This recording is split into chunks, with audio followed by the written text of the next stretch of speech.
Today we're going to be transplanting pepper plants. These were started on February 9th of 2014.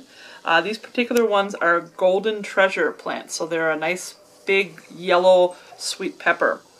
Over the years I've kind of done a few things differently that have really kind of, I think, helped me out a little bit later in the spring and when we're transplanting. If you can kind of look right in here, you're going to see some cut off sections, like right in here. So typically I transplant, or sow I should say, maybe 10 to 12 seeds in a 4-inch container, and then pick my strongest plants and cut off the ones that I don't want. So in this particular pot, we have 5 healthy large seedlings. They've been fertilized pretty much from the beginning, probably when they're about maybe 10 days old or so. So that gives me fewer plants in these 4-inch pots and really strong plants, as you can see. There's a few misconceptions that I kind of still see on the internet and that I've never had issues with. So I'm speaking from a point of experience. So many people are afraid of transplanting plants that are too big.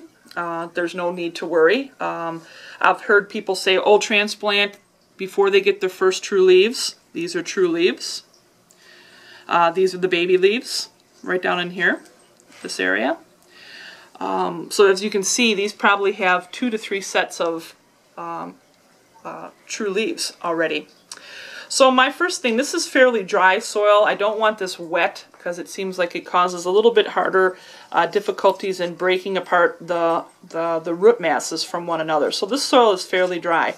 So I'll just carefully go in here, tip it sideways, and do a couple of squeezes in here. And we're just going to slide this out as such. And the other misconception that I hear a lot about is people saying, don't touch the stems.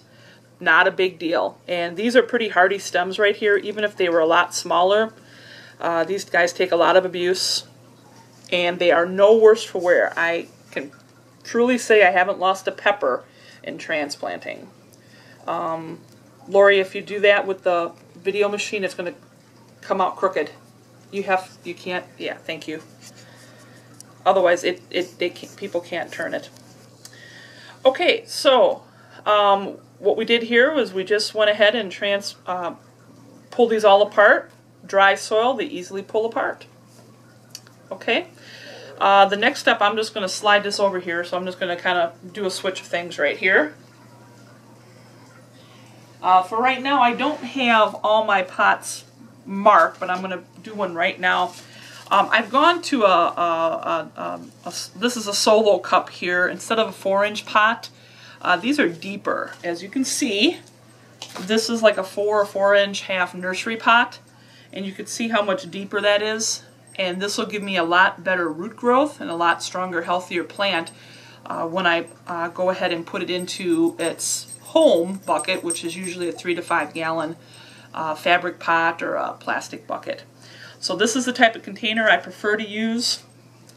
And what we're going to do here is, of course, always remember to mark your containers ahead of time.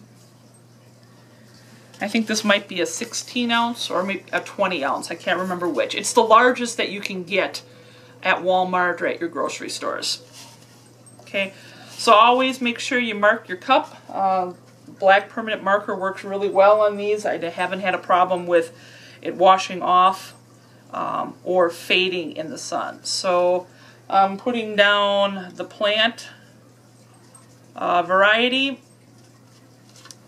That way I don't have to use tags.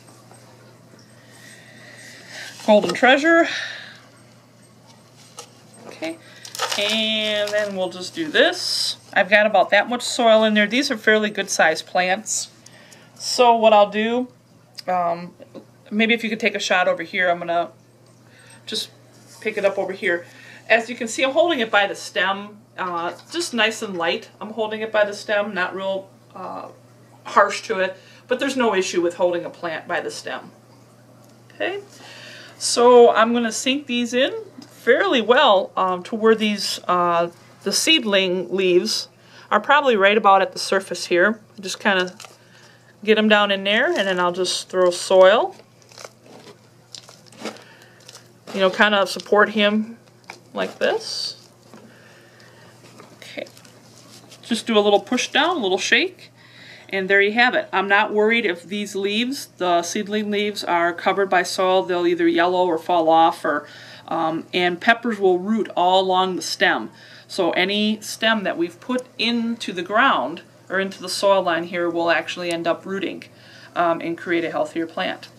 So there is an example of a golden treasure seedling that'll be in this cup for probably, let's see, today's date is March 29th. Oh, I'm sorry, is it March 29th? 23rd, I'm sorry. March 23rd, so it'll probably be in here probably for another good 4 to 6 weeks, possibly.